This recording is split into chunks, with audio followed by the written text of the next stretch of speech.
Hi folks, Canadian Prepper here. So it's an honor today to have as a guest on the channel Professor Emeritus at the University of Arizona, retired since 2009, has written numerous books, Guy McPherson, who is an evolutionary biologist. So now it should be known that Guy was not paid anything to do this interview. He volunteered to do it for free.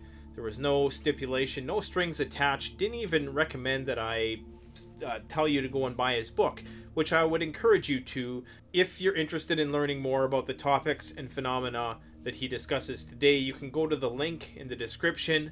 He's asked me to direct you to his website, so go check it out. Now, a few things that I need to get out of the way right from the get-go is that in the preparedness community, climate change can tend to be quite the contentious issue. But there's a risk in this community, like any community, of it becoming an echo chamber. And if there's no outside input, then our opinions are never going to change, our viewpoints are never going to evolve, and we're forever going to be talking about martial law, EMP, World War III, geopolitical things like that, which are all very important. But that's not to say that there isn't other threats out there, besides the usual economic collapse, cyber attack, zombie apocalypse stuff that we all talk about. Well, you know, it's a metaphor for pandemic influenza or some other superbug of sorts. But the ecological question is an important one. And I'm also going to link a documentary down below by a guy named Richard Manning, who is going to complement Guy's talk about the potential of this thing he calls runaway climate change to have drastic impacts over the next 10 years. And in the next video, you're really going to want to tune into part 2 of this series, because he breaks down what it's going to look like across the next 10 years in terms of how this is exactly going to play out. And I just found it fascinating how he explained it and how he linked it all to agriculture, how it's all about whether or not we can continue to produce the amount of staple foods in order to sustain the population.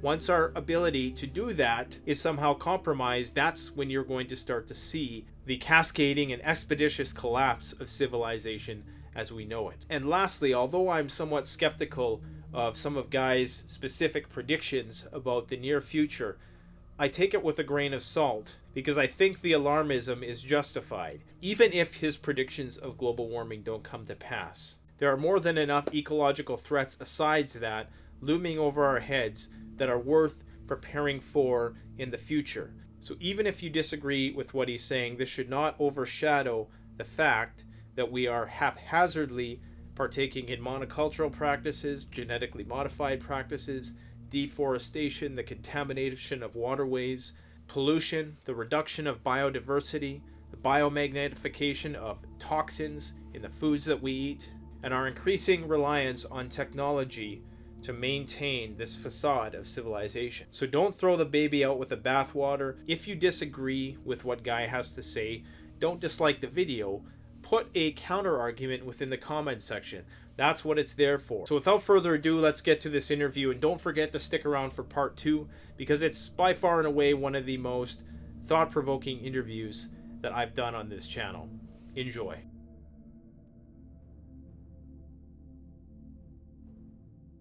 I'm Professor Emeritus of Conservation Biology at the University of Arizona. Professor Emeritus means, to most people, retired. It's a position of honor when a person leaves active service at a university.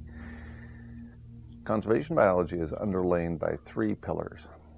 1, speciation, when and with what predecessors a species comes into existence. For example, Homo sapiens came into existence about 300,000 years ago, and the predecessors included a handful or more of other species in the genus Homo, or the great apes. The second pillar of conservation biology after speciation is extinction. Extinction is the time and conditions under which a species disappeared, the last individual of a species. For example, the passenger pigeon and the Carolina parakeet both went extinct in the Cincinnati Zoo, when the last individual of each of those species died in the early 1900s. The conditions under which they went extinct were lack of habitat. Habitat is the third pillar underlying conservation biology. Habitat is the location and conditions under which a species is typically found to live and grow. Considering, for example, one of the examples of the great apes, the currently extant species of Homo sapiens, that's us. And we depend upon a certain set of environmental conditions to persist.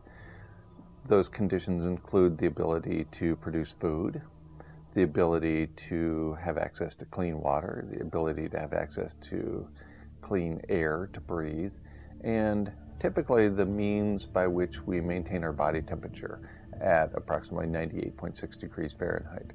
So those conditions, while they seem simple and straightforward, after all, we're so clever, we can produce those conditions using air conditioning and heat and so on.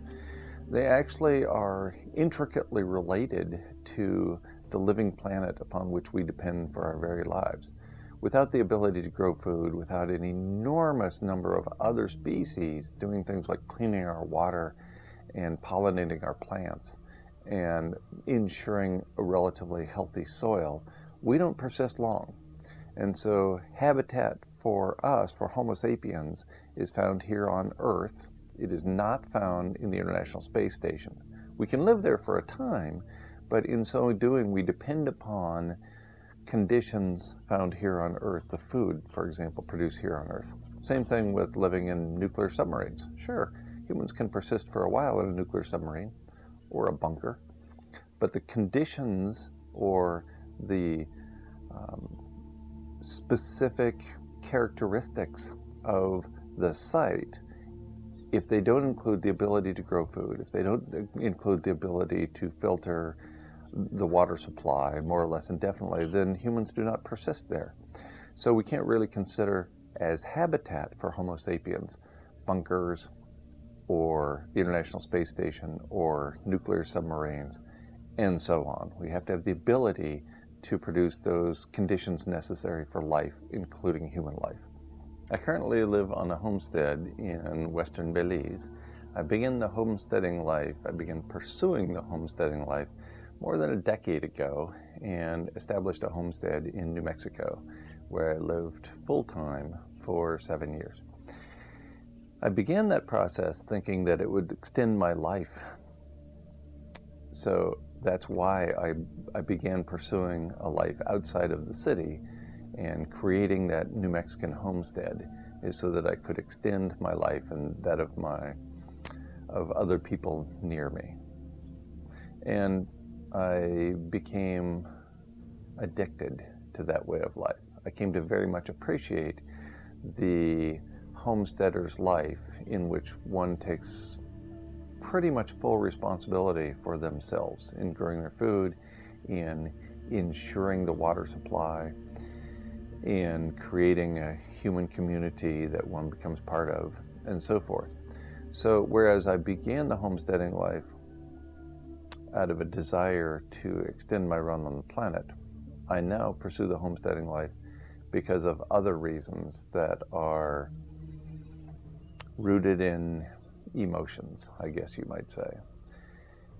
Also, as an aside, I think that when the proverbial shit hits the fan, when this set of living arrangements comes to a close, most likely due to the inability to deliver grains at large scale, then I think living in a homestead will be a much more peaceful place to die.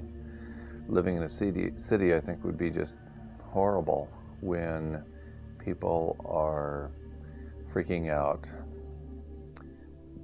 failing to understand what's going on around them, and therefore acting with this sort of entitlement for which first world people have become known, and to which the privileges to which they've become accustomed.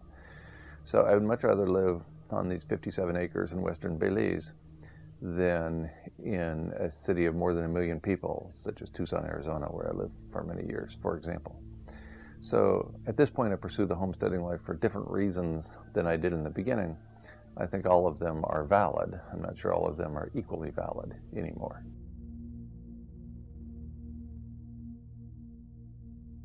The greatest threat facing the human species right now is climate change, or warming of the planet, or perhaps better said, the overheating of the planet. Even the United Nations Secretary General admitted as much in late March of this year, 2018, when he claimed that the greatest threat facing humanity is indeed climate change. We are now in the midst of abrupt climate change, a phenomenon with precedents in planetary history, albeit not with humans on the planet, because there's no way humans would survive such a phenomenon as abrupt climate change. That's what we're in right now, and that's why it's an enormous threat to the continued persistence of our species on Earth. If I were to give an elevator pitch about anthropogenic climate change to a person who was very skeptical about the notion, I'm not sure I'd bother, because at this point, if you don't have sufficient cognitive function and sufficient interest in applying it to understand the notion of anthropogenic climate change, then I'm not sure you're worth the trouble, that you're worth the time and patience that it would take on my part. On the other hand, anthropogenic climate change, primarily triggered by production of greenhouse gases, primarily through burning fossil fuels, traps the heat onto planet Earth and has caused the warming of the planet since the 1750s of about 1.6 or 1.8 degrees Celsius above the 1750 baseline. So since the beginning of the Industrial Revolution, since we started burning coal and oil and other fossil fuels at large scale, we've actually managed to trap enough heat through manipulating the atmosphere to cause the temperature of the planet to rise quite significantly in a relatively short period of time. If you're unwilling to pursue the volumes of evidence pointing that out, then I'm not sure me giving you the elevator pitch is going to help.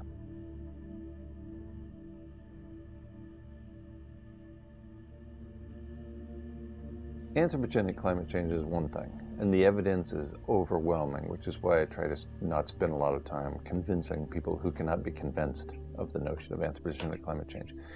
We're now in the midst of what some people call runaway climate change, what I call abrupt, irreversible climate change.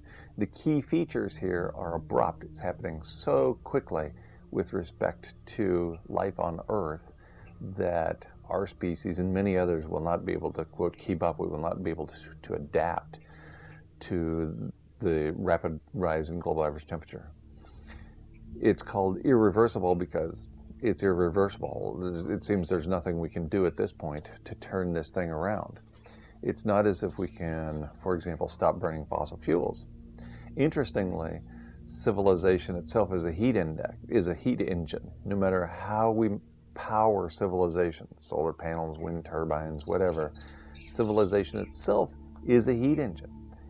And paradoxically, if we turn off civilization, the heating occurs even faster. And that's because of a process called global dimming that we'll get into shortly. The key features here are we are in the midst of abrupt, irreversible climate change. The abruptness is unprecedented in planetary history, as is the release of greenhouse gases into the atmosphere. We are burning fossil fuels and thereby increasing the amount of greenhouse gases in the atmosphere an order of magnitude faster than has occurred any time in planetary history. As you might expect, the increase in global average temperature of the planet is occurring at about an order of magnitude faster than it has any time in planetary history. So we are on par to exceed the phenomenon known as the Great Dying, when some 252 million years ago, more than 90% of the species on the planet went extinct over a relatively short period of time.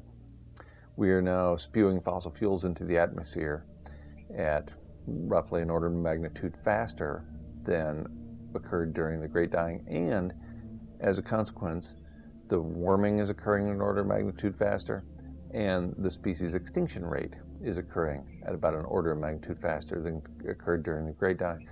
To think that we could foul our own nest indefinitely with no adverse consequences for our species, while we're driving to extinction some 200 species a day, is ridiculous.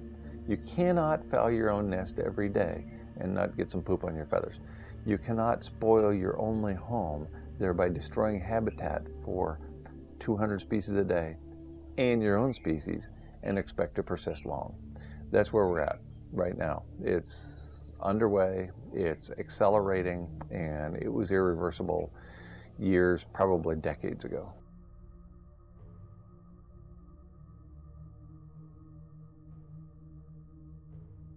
As a consequence of anthropogenic climate change initially, and what it triggered now, abrupt irreversible climate change, I suspect there will be no habitat for Homo sapiens, for most of us our favorite species, on the planet within a year or two. A paper in the referee journal literature, a very conservative source for any information, in the annual review of Earth and Planetary Sciences from 2012, projected an ice-free Arctic Ocean in 2016, plus or minus 3 years. I'm stunned we've made it this long. And once we have an ice-free Arctic, very quickly thereafter, we will lose habitat for Homo sapiens here on Earth. The Arctic is the planetary air conditioner. When we get rid of all of that ice, the heating of the planet will ensue very, very rapidly. The president of Finland has been going around the planet warning people repeatedly over the course of the last 8 months or so that if we lose the ice in the Arctic, we lose habitat for Homo sapiens. It's never coming back. Once we lose habitat for Homo sapiens, we lose the ability to support civilization. Every civilization, including the current one, is characterized by the ability to grow, store, and distribute grains at scale. If the temperature of the planet heats up just a little bit more, then we lose the ability to grow grains in the places they're grown. At scale, they're grown in the interior of large continents in the northern hemisphere. Once we lose the ability to grow grains at large scale, and we're on the verge of that right now, then very quickly thereafter, we lose the ability to have habitat for our own species. Once that happens, how long will it be before the last human dies? Well, I suspect the last human will die in a bunker surrounded by the bodies of like-minded sociopaths when he or she runs out of that last can of peaches. There will be very little life on Earth. We're in the midst of the sixth mass extinction, resulting in biological annihilation, according to the title of a paper in the Proceedings of the National Academy of Sciences in summer of 2017. That biological annihilation during the sixth mass extinction, just like the previous 5, will take out essentially all multicellular life on the planet and will require millions of years for the planet to recover, if it even occurs. There's no guarantee that the planet will recover in millions of years. In fact, it could be that due to our technological prowess, the atmosphere is stripped away and the planet ends up looking like Mars rather than looking like Venus, with no atmosphere rather than with a very heavy atmosphere. Our species itself, according to conservation biologists who initially reported the sixth mass extinction in the referee journal literature in the summer of 2015 in the journal Science Advances, our species itself will likely be among the first to disappear. Now that turns out to be incorrect because we've been driving to extinction some 150 to 200 species a day for many years now. We haven't gone extinct yet, but certainly we aren't far away at this point. Not long after we lose habitat, which means not long after we lose the ice in the Arctic, and it appears that that's an irreversible process for which we have no solutions.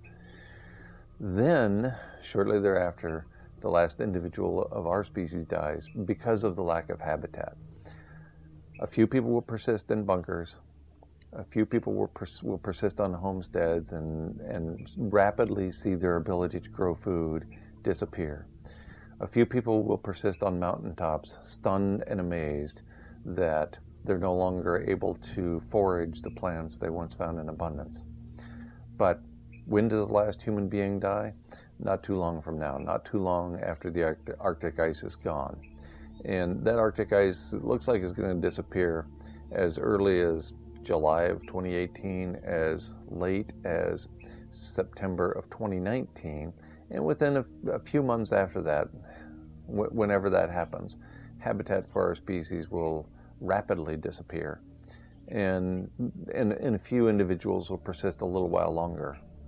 I won't be one of them, nor do I have any desire, as I once did, to be one of them, because for me, surrounded by the beauty and the bounty of planet Earth, I wouldn't even want to imagine living on a dead planet.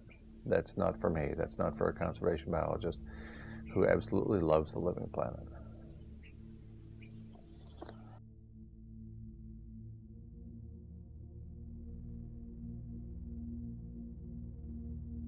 I'm often asked, why? Why do I continue to do this? Why do I continue to, and frequently the question, which is framed as an accusation, includes a modifier like, why do you continue to do this, you fear-mongering asshole? Why are you scaring people? And my response is something like this. Is your medical doctor a fear-mongering asshole when he informs you that you have stage 4 cancer? I'm a teacher. It's not how I get paid. It used to be how I got paid, but I haven't received a paycheck since May of 2009. And if you think books are a good way of making money, then you haven't had the slightest interaction with the publishing industry. And never mind that all of my recent book publishers have declared bankruptcy. So why do I do this in light of the fact that I can't make any money at it and haven't for a long time?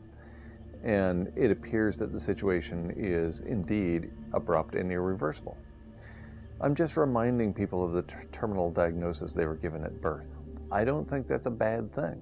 I think to remind people to live with urgency in light of the near-term lack of habitat for our species, and therefore the extinction of Homo sapiens, the wise ape, doubly proclaimed by the wise ape. I don't think that's a bad thing. Telling people that they have destroyed their own habitat, and therefore, as a consequence, they, like all other species on the planet, are going to go extinct. Is that such a bad thing? It's bad news for us as individuals that we're going to die, but you've known that since you were, 5, 10, 12 years old?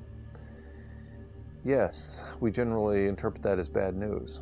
On the other hand, perhaps it will allow you to live with urgency. Perhaps once you realize that death is always over your left shoulder, you will start doing the things that you love to do. Perhaps you'll even pursue right action and improve the lives of the people around you. Perhaps. That's why I do what I do. I'm here to inform. I'm not here to scare. As preppers know, it is better to be prepared than to be scared. That applies whether you're trying to extend your life or whether you're coming to grips with your own death. Preparation is important. How you pursue it is up to you. I give a little advice here and there, but for the most part, those are individual decisions that lead to individual actions. I do what I do because I'm a teacher and because people deserve to know. That's enough.